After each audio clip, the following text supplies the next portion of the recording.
Hi everyone, today is the next in my series on how Canadian government works. Today is probably going to be a three-part video on responsible government.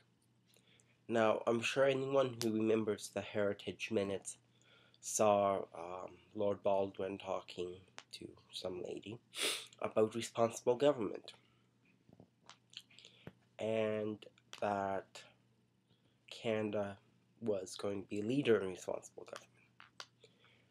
Very few people understand what responsible government actually means and fully comprehends it. Responsible government is simply the understanding which exists in Canada that the government or the executive branch is responsible to the legislature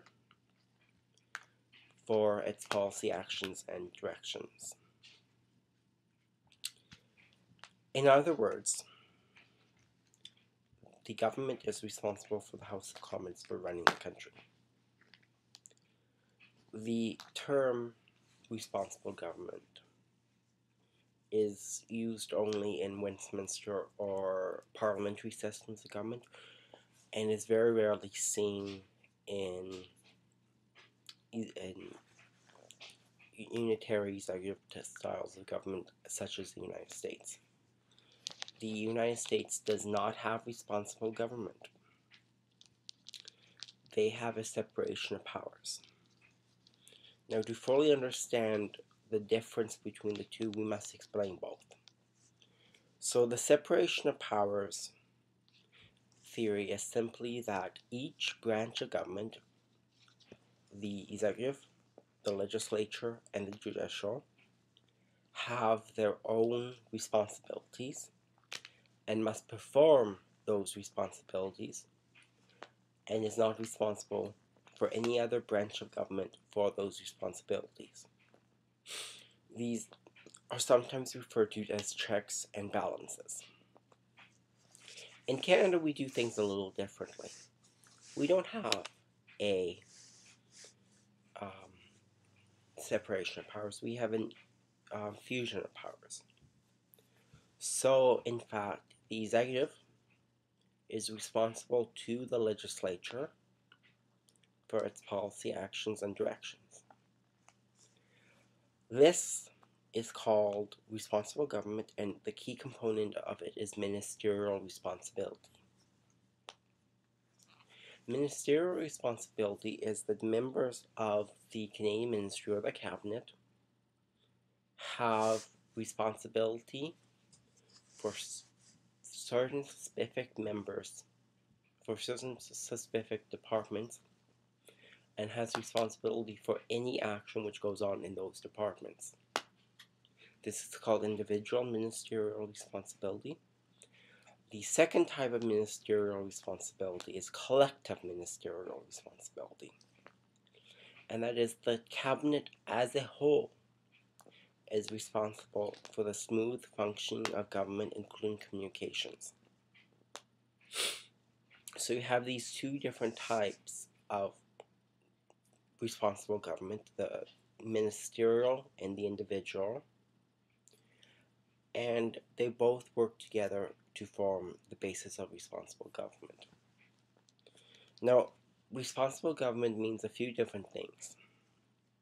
First and foremost, it means that a government which loses the confidence of the legislature must do whatever is possible to ensure that they can have the confidence of the legislature. So this can be done a few different ways, and I won't go too awfully deeply into them.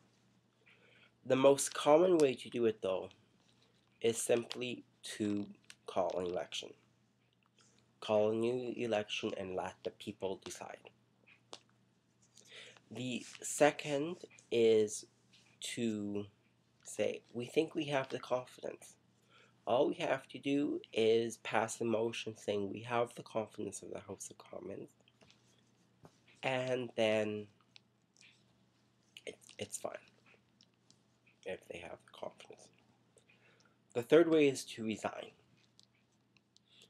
A resignation usually means that the Governor General would ask the leader of the opposition to form a government.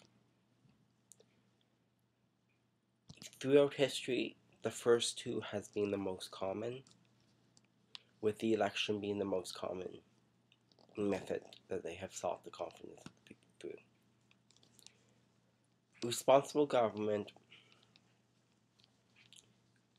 is key to understanding the rest of our system.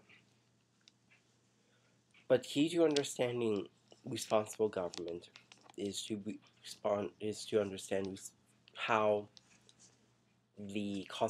our constitutional cabinet government works in Canada, because it's not as simple as you would think. Neither is the states, for that matter. But we are much more complicated. In some respects, cabinet government is far more constitutionally visible than the Prime Minister himself, or the Premier. The constitutional basis of the cabinet is the Privy Council.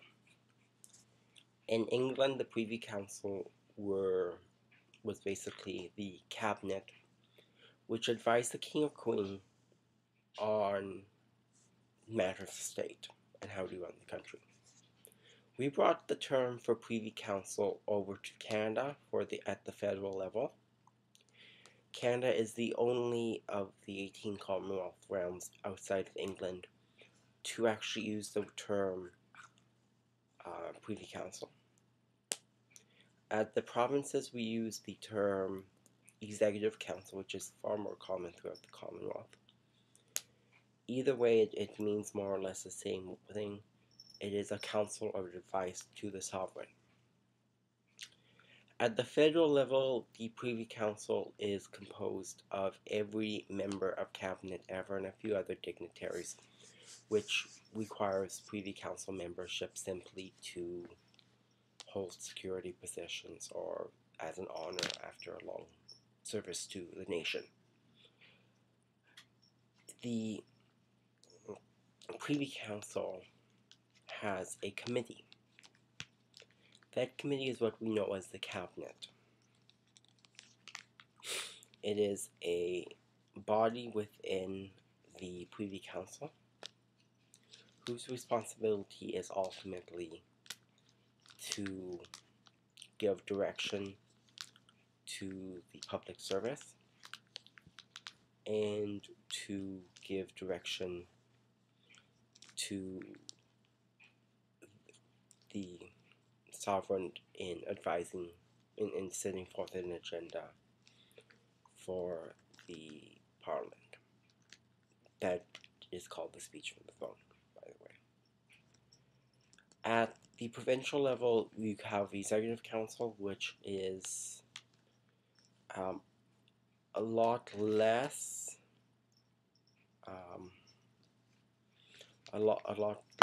bigger than the Privy Council. It is only the current members of the cabinet, and that functions in the same way it is in Council of Advice. So the next video on responsible government is going to be speaking about how responsible government works in terms of the Confidence Convention. And then the final video is going to be talking about current events and how responsible government is really coming into play into current events.